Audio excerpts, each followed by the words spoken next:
Welcome back to the Cog Weekly Podcast, Season 4, Episode 11.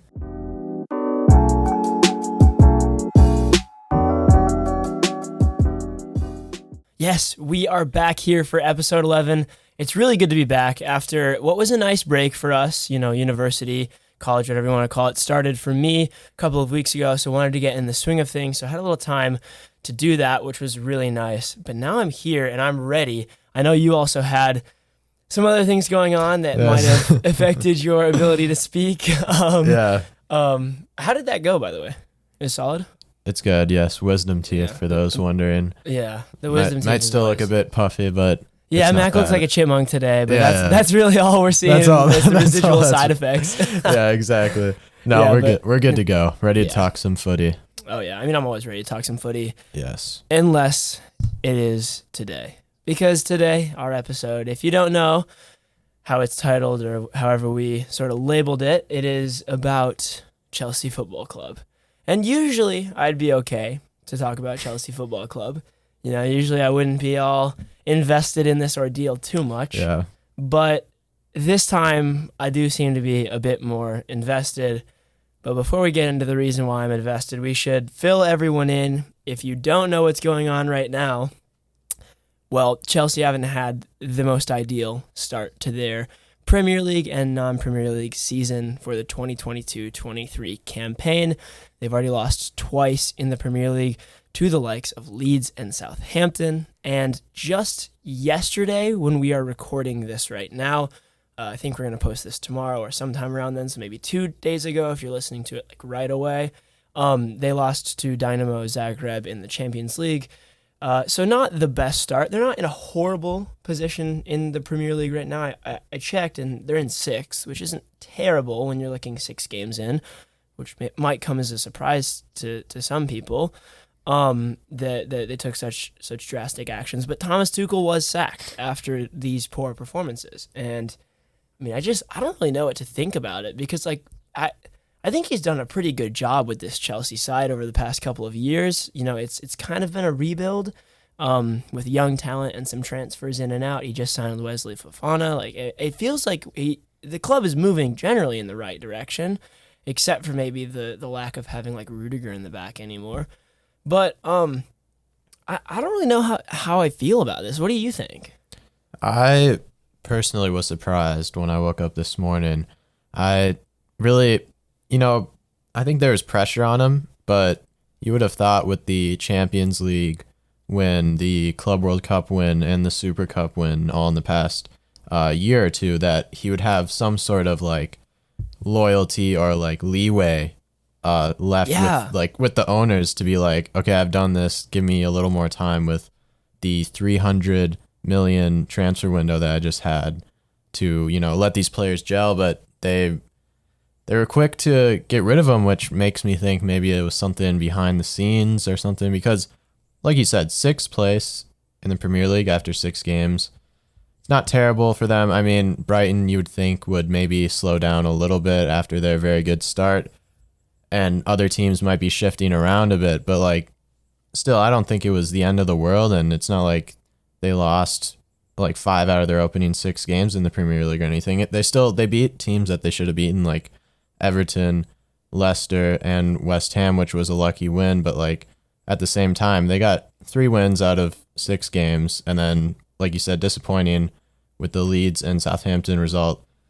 But the Tottenham result is also probably going to be a decent result, I feel in the future, looking at it, because Tottenham, I think, are a top 3 side this year. And I think we knew that sort of coming into the season, with Dejan Kulusevski and the other signings that Antonio Conte has made. I think Tottenham is definitely capable of being a very, high-level team this season and competing for that top 3. So a draw to Tottenham doesn't bother me at all. And if it bothers the board of Chelsea, I don't really know what's going on there. And it's I'm being serious. I just don't I don't really understand that. And then, yes, a 2-1 loss to Southampton.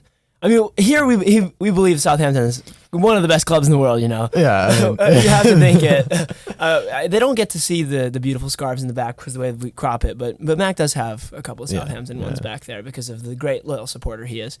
But it's not maybe the result they wanted against Southampton. Again, leads 3-0 with a red card. That's really poor. But Yeah.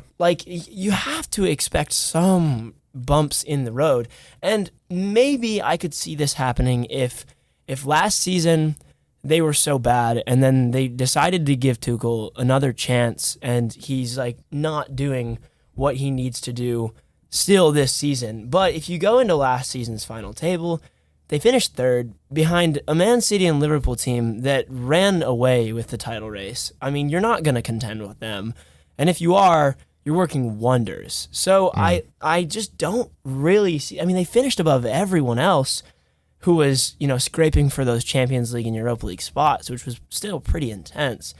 So like you said, it does beg, it begs the question, was there something else behind the scenes? And I know that, Fabrizio Romano, for example, he posted about the incident, and he said that he had been sacked in the morning and he's no longer the manager of Chelsea. He decided to make, or Chelsea decided to make the change after the UCL game and the tense situation in the dressing room. So that sort of quote, like the tense situation in the dressing room, like I'm not really sure what that is. I tried to do a little bit of research, and there was like an article from the Chelsea Chronicle, and it said that Mason Mount shared with the media what Thomas Tuchel said in the locker room, and it really wasn't that out of the ordinary. Apparently, he said, we need to come back in the next game with the fire and desire that we've shown for the last few years to win games, the performances that we know we can provide. And that seems relatively fine. And apparently he was really quiet when he was saying it. Like, he wasn't super enthusiastic with the team, which obviously body language and tone means a lot more than what you're actually saying. But still, it doesn't feel like I would have thought he would have lashed out at the players and said some really horrible things, and I don't think that happened. And if it did, it's being covered up really well.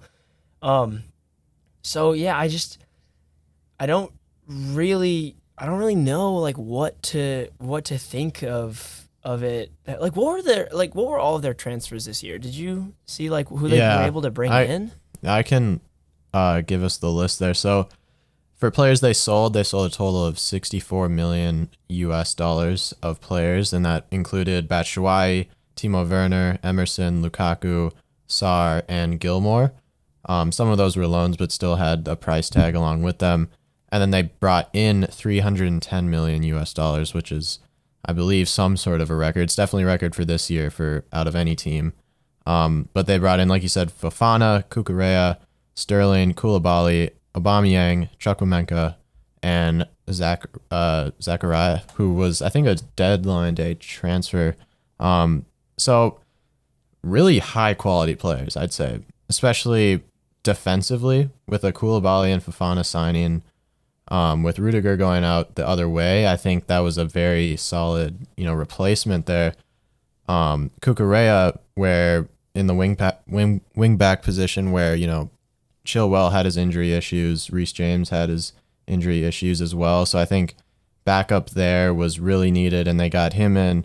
Aubameyang and Sterling up front. I mean, they've had their dry spells, I'd say, in the Premier League, but Sterling's probably one of the most prolific scoring wingers of the last couple of years, especially under Pep. I think he's going to do well wherever he goes, and at Chelsea we've already seen he's scored a handful of goals already. Aubameyang is a bit of an iffy one, but again, he was brought in because Tuchel was there, because they had worked alongside each other at Dortmund. So I mean, I feel like the issue didn't bring in enough players, or brought in too many players and they weren't performing. He only had 6 games to try and make it work. So it's really interesting. You can't gel a squad in that period of time. Yeah, and the only thing I can think of is player selection was a bit iffy maybe, and I mean, I think it's down to the midfield as well. Conte got injured. I believe it was in that Tottenham game, maybe it wasn't, but they had to have Ruben Loftus-Cheek playing wing back and then midfield, and in a pivot they had Conor Gallagher, who got a red card, who, his first start was against Leeds where they lost 3-0. So players that were there already in the midfield, they didn't really back up in that position, and maybe that was part of it. But it seems like almost uncharacteristically, they're conceding a lot of goals, where Tuchel's whole thing is kind of defensive, mindset and tactics. But I don't know. What do you think about the transfer window? Because it's interesting how they spent the most money. It didn't really seem like that though. Like those signings were like it was headliners. Quiet. Yeah, but it was a quiet quiet. 310 million. Which is crazy to think about. And Yeah. like I remember 2 years ago, we were looking, and I think it was on the podcast. You could probably find this if you went far enough back. We were looking at the Premier League season, the 2021 season. I believe it was, if my memory serves me correctly. And we were approaching that season, rating the transfer window of every team. And we thought Chelsea was going to be or at least I did, and I think we both favored them to be the best team in the league. They had just recently brought in Timo Werner and Kai Havertz and some other players that we thought were incredible signings. And it didn't quite work out maybe the way that we thought in the moment. I think Kai Havertz has grown into a pretty significant role on this side. Maybe not so much Timo Werner as he's already left and maybe didn't have the impact that he wanted. But that I felt was a much bigger statement than we got with this 310 million, which is kind of confusing to me because the money versus the players. I mean, I actually rate this window better on paper, and they've spent more. And so I think that they shored up, some positions that they really needed to. And also, apart from Rudiger, I think they got rid of players that needed to leave the club. They were either not fitting with Tuchel's regime, or they were, not performing over the past couple of years. Whatever the circumstance was, I think he did a really good job of offloading, what you might consider as deadwood on a team. I think another great example of that is Mikel Arteta, who's done a fantastic job of switching that side around. I feel like Tuchel was sort of on the same trajectory and path. It's just that the first however many games of the season, they didn't have the best performances. But I totally could have seen Arsenal's squad and Chelsea's squad flipping. And I mean, 6 games doesn't really prove anything. So it is kind of confusing to me. Like, I think it's quite a rash decision. Like, I don't really think that. I think it's just. I don't know. I don't think they really gave him enough of a chance, even though he's been there for 3 years. Like you said in the beginning, it's just he's won trophies for them. He's won a Champions League. He's won a Club World Cup. He's done really good things with the club, and he's proven to be a pretty good manager wherever he's been. So I just don't know why they felt the need to sort of offload him and try something new. But yeah, I just don't know. I mean, the transfer window is good. The season's not horrible. I mean, Man United were far worse to start the season. And Erik Ten Hag, granted, he's new to the club, so he's had not had any time. But still, Erik Ten Hag was given a chance, and I mean, he turned it around in 4 games. So Yeah. I mean, I think it's really, I don't know. I feel like it's impulsive from the Chelsea board. And I know that's kind of intense to sort of say that they were impulsive to do that, but that's just sort of my opinion on that. And I don't really know how I would have done any, I don't know how I would have handled that situation, but I definitely would have done it differently. I mean, the only thing, when I think of Tuchel, I think of he's done very well. He's a good, I feel knockout game manager. Where it's obviously we saw it in the Champions League final where they beat Man City. Club World Cup and Super Cup, maybe those are a little lower competition, but they made it to the EFL Cup final and the FA Cup final last year and lost on penalties in both. So he pretty much is very good with PSG too. I think they lost 1-0 in the Champions League final when he was there too against Bayern. Yeah, they did. So he can get to those finals, and he puts clubs in the position to win trophies, but maybe somehow the board saw it as more of a league perspective where, they're not getting top 2 or winning the league. But like you said, the past 5 years or more have been completely dominated by Man City and Liverpool. And it's that's almost just down to the coaches, I feel and it's Pep and Klopp right now as the 2 best managers in the world. And you can't really blame Chelsea for getting 3rd for a couple of those years and being okay, that's pretty much the best you can do when there's a team like Man City and Liverpool who are probably the best teams we've seen in a long while, probably since the Real Madrid, Barcelona days. So I think it is a bit reactionary, but what do you think of Tuchel as a manager? Do you think he is more what do you think he's like he was the man for the job and he is a top manager, or do you think where do you think he'll go next just based on, the style of play he has? Yeah, I mean, like when I'm looking at domestic cup finals, right? He's brought them to two, and they lost on penalties. I don't really think that's his fault. Like at No. the end of the day, you can do so much for your team and put them in positions to win, but like penalties is yes. If he gave an unbelievable pregame talk, maybe they would have played better. Yes, if somehow he instilled more confidence in them, maybe they would have played better. But I don't think you can really ask more of your manager. You've gotten them to penalties. You've done what you need to do. Now it's sort of up to the players to keep composure and perform. So I don't really think that's his fault. And when you look at Liverpool, when you look at Man City, when Pep and Klopp first took the reins, they weren't that good. Like they were good, No. but they weren't that good. First And they couple weren't- seasons. Yeah, and they weren't immediately good either. Like that, it was obviously there was an upward trajectory, but it was rocky, and it took them a little bit of time to figure out their identity, how they wanted to play, and also for the manager to bring the correct players in for the job. I mean, we've seen players cycle in and out of Manchester City and Liverpool just like that. And so saying Tuchel maybe hasn't brought the right players in when you've given him enough of the funds, when you compare that to what Pep has done at City, it's not even close. Pep has No. brought so many people in and just not played them and then sold them. Like it just happens. So I don't really think it's fair to Tuchel. You didn't give him enough time. No, I don't think he's a great. I don't actually think Tuchel will ever be in contention for the spots that maybe Klopp and Pep will be in contention for in the future when you're looking at greatest managers of all time. But I do think it's unfair to him and to what he could have done. You've given him, pretty much just 3 years, and that's it. Yeah. And I think you've seen a improvement overall in the team. And like I honestly attribute a lot of the defensive, the lack of soundness in the defense to be from Rudiger leaving. I think Rudiger was one of the most key players to Chelsea's defense and Chelsea's team as a whole. And I don't think that was Tuchel's fault. His contract ran up. You can't really do anything else about that. That's not Tuchel in any way. I mean, he had to Yeah. work with what he had. And when he had Rudiger, they were better defensively. And now they don't, and they have to work around that. And it's going to take some time. Like, you lost a huge key piece to your defense. So, yeah, you're going to leak some goals here and there. Like, yes, 3-0 to Leeds isn't acceptable, but you're still going to leak some goals here and there. So give him a chance. And obviously, I'm going to move on to it next, but I'm more aggravated about this because of what it's doing to my club's current situation and how it's going to affect my club. And overall, who might step into that role. So, yeah, that's just sort of my 2 cents on it.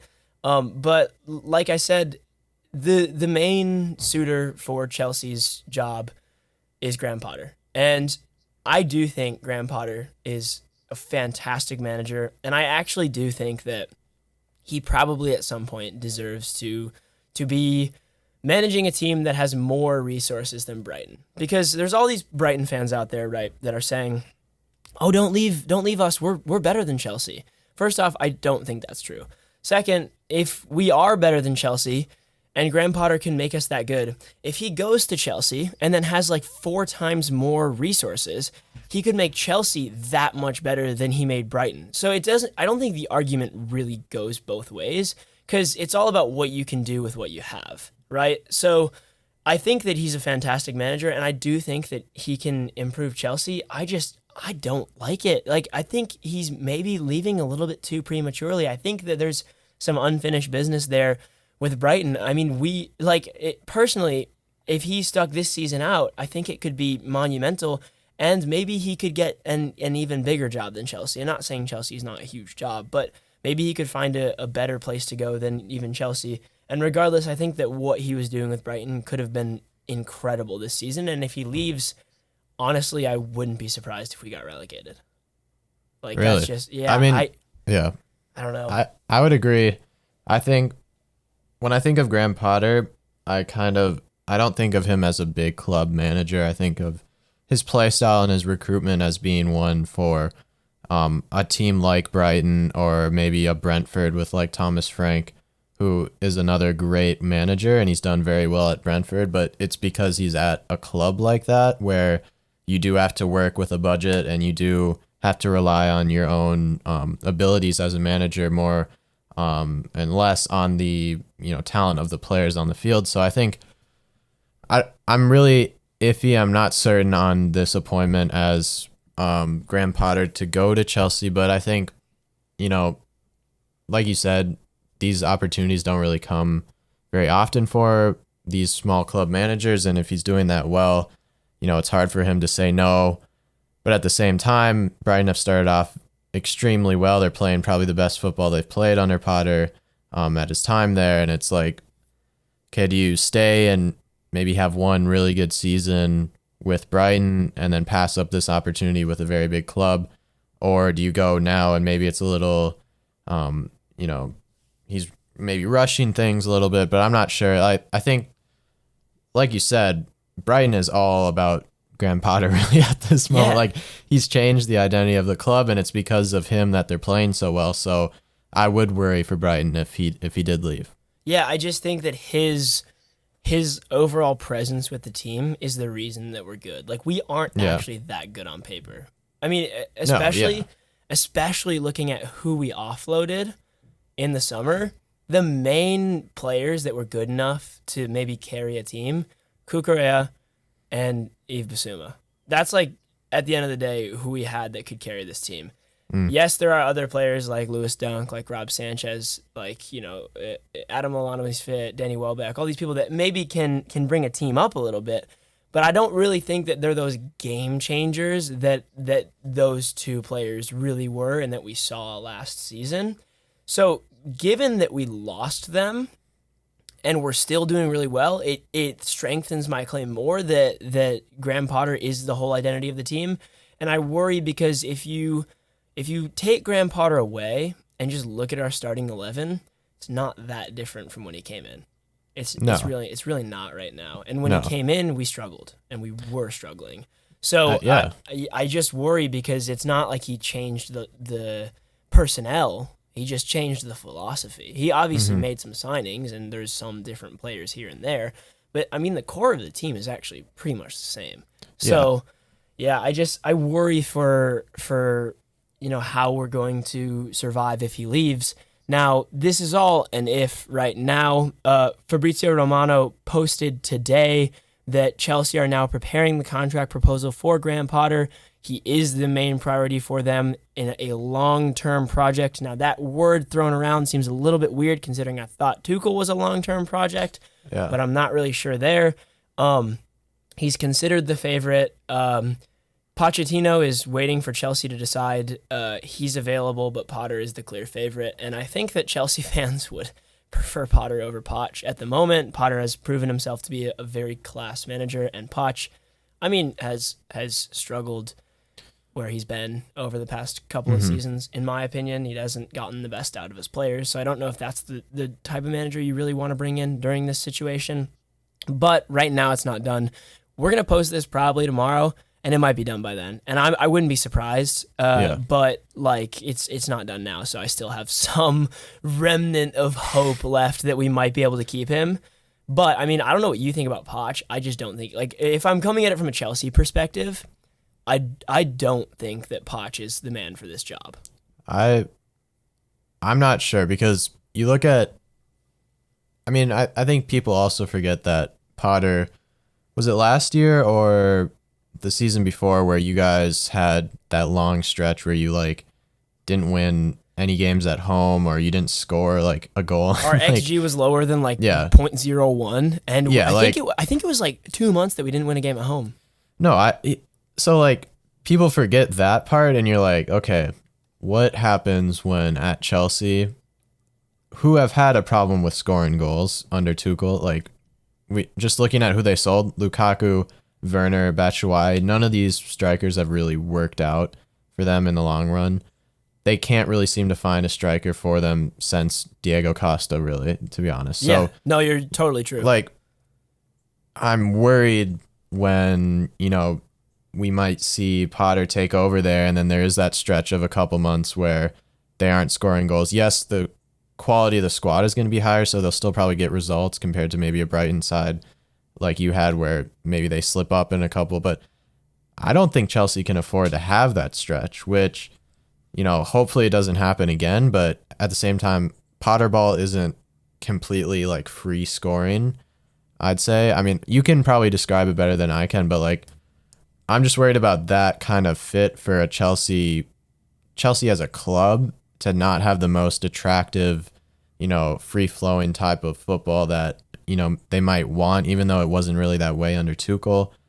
It's interesting. I think Poch would only be an attractive option because he has coached at big clubs like Tottenham and PSG, so maybe they'll expect more from him. But what would you say is, the style of Potter, and would you say it would fit a Chelsea team and a big team like that?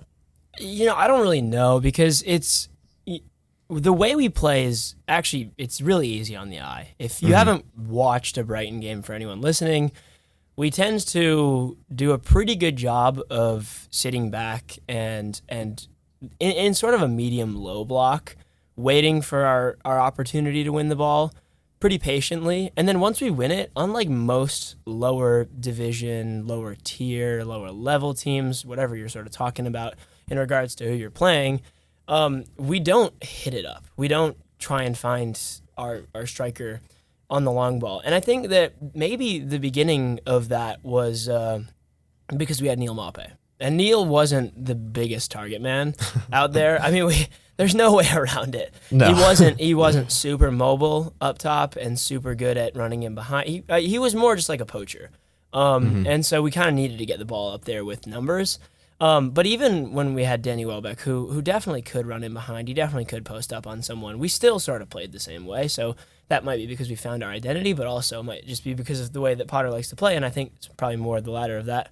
But we played around really well, and he's really good at creating triangles in the defensive third to release our team, and he's really good at getting the team to move up, in a very organized fashion. I don't think that our lines ever get too spread apart. Now, this is getting pretty picky in how you look at the field and a team's tactics, but he's pretty good at figuring out how to break a Premier League press, which is probably the hardest thing to do in football. I would say that when you have 11 Man City players, or 10, because the goalkeeper's not usually really involved, but 10 Man City players who just lost the ball that are on Pep Guardiola's 6-second rule to win it back, and you're able to possess out of that, that's really impressive. So, I mean, he's done a really good job of figuring out how to break that press and then open up the field and get into the attacking third and play good combination passes.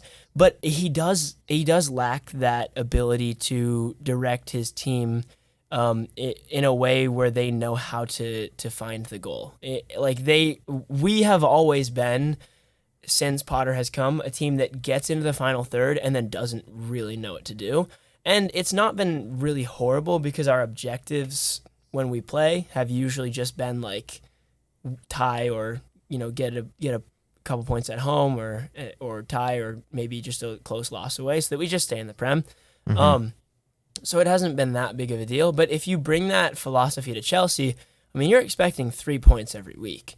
And it's kind of hard to do that when you don't have that instinct of how to score. I don't think he really brings that. And if you have a lethal striker up top, you sort of just like have that anyway. Like we're seeing that right now with Manchester City and Erling Haaland.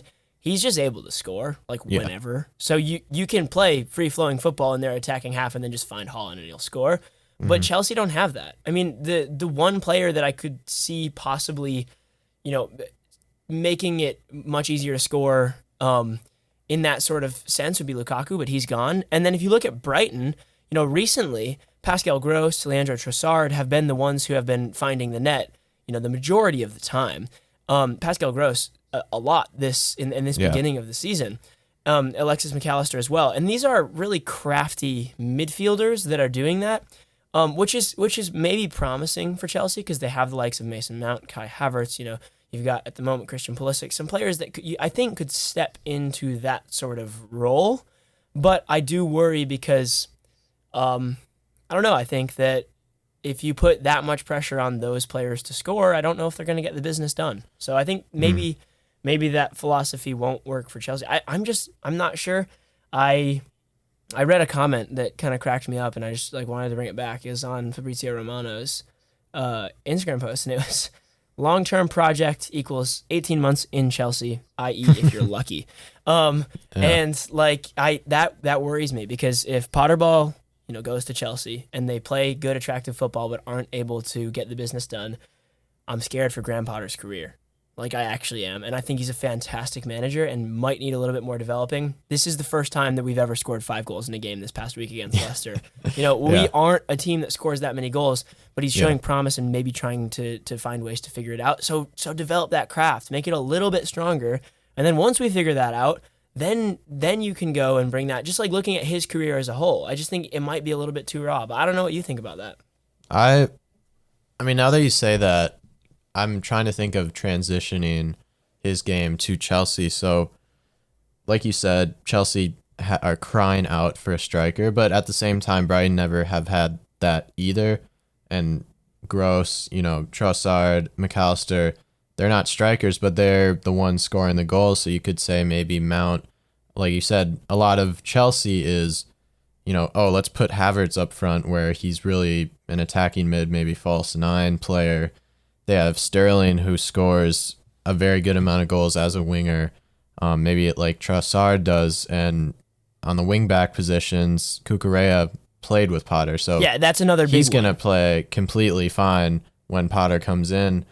I think, in the midfield, Basuma left, but I think Kovacic is a quite similar player. Jorginho is very much a possession-based player, which I think he's good at switching the field and really, sustaining the possession in the back, like you said you like to do with the triangles. And I don't know. I think they have the players to play his style. It is a direct translation. If you're being completely honest, it's a direct translation. They both play three at the back with the wing backs, right? You play that too. So I think players-wise and maybe somewhat familiarity to the play style, it might not be that much of a transition on the field, but at the same time, I think expectations are just so much higher. So it's like, man, will Chelsea really care if you're playing nice football when you're getting 1-1 draws and 1-0 wins? Like,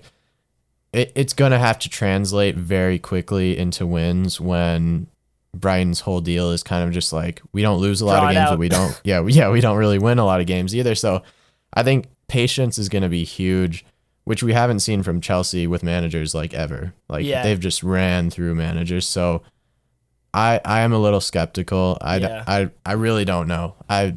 It's going to be really interesting to see if that deal does go through. No, yeah, it's just it's an interesting one, and like you said, it's a direct translation, and that makes me a little bit more comfortable with what he's going to be able to do there. But I think that like the best way to sort of wrap it up is like at the end of the day, Potter spent like half of his second season with us losing every game at home. Yeah.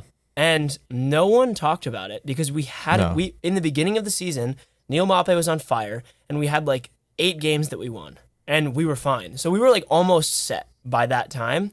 Yeah. In not getting relegated. And I guarantee the board objective was not get relegated. Because that was where we were at the time as a club. So no one was really talking about it.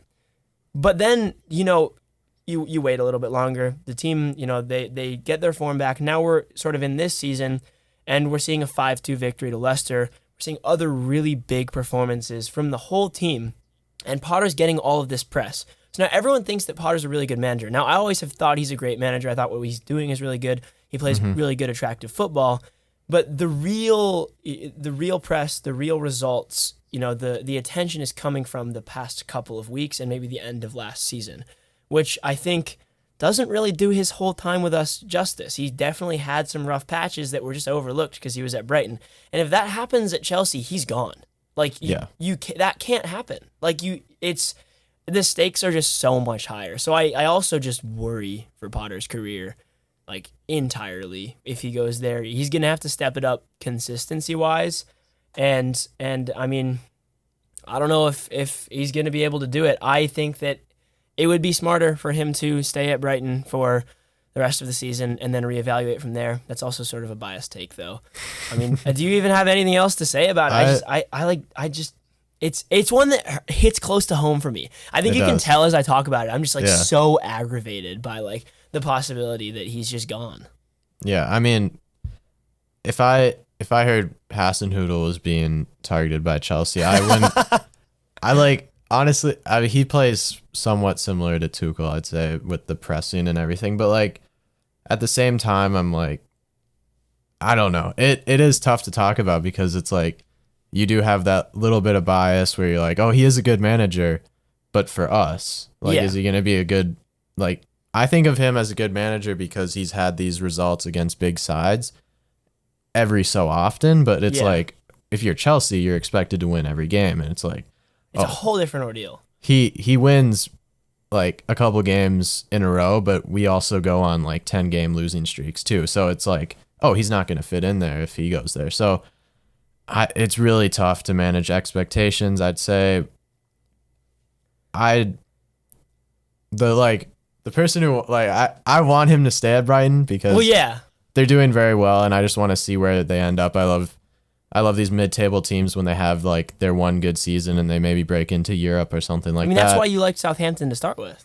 Yeah, like it is fun to see, but then at the same time, it's like as an individual, Potter as an individual, it's like, okay, is he going to pass up pretty much? I mean, I'd say Chelsea is one of maybe There's only a couple clubs that you would 8 or 9 clubs in the world that you would pretty much be like, okay, I'm going there if they call, like no matter what. So personally, I'm sure he's having a lot of, thinking about this, being like, okay, I'm really attached to Brighton because I built this place down, this identity with them. But me, in my own career, am I going to look back and say, oh, I should have taken that Chelsea job because we only finished 8th that season or something like that? Like, such a big dilemma. Like, I can't imagine being him right now. Like, if I was him, I don't know what I would choose. The weight that you feel on this decision is crazy. Because, like, if you think about it as your own career, like, oftentimes when I go into situations where I have to make a big decision, I'm like, what would I regret when I'm older? Because that's, like, the worst feeling, right? Oh, I wish I had done this. But when you look at Potter, like, if he stays at Brighton and his career doesn't go the way he wanted it to, he'd be like, oh, I maybe should have gone to Chelsea. If he goes to Chelsea, and there's a very good chance that if he goes there, it doesn't go as successfully as he intends for it to go, he might be like, oh, I should have stayed at Brighton because then my career might have taken off from there and I might have had a better trajectory there. And I could have done something. Like, for example, if you look at Leicester, right? Yeah. They are known for that season.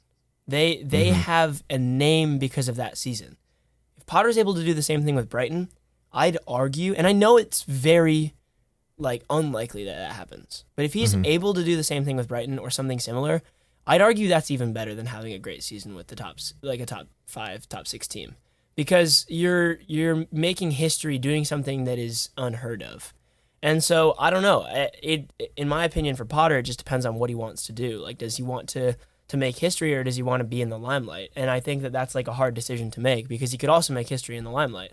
So I don't know what I'd do. Yes, but at the same time, it's like he's not really gonna have a legacy as a very good manager if he stays at like Brighton and just has like solid seasons.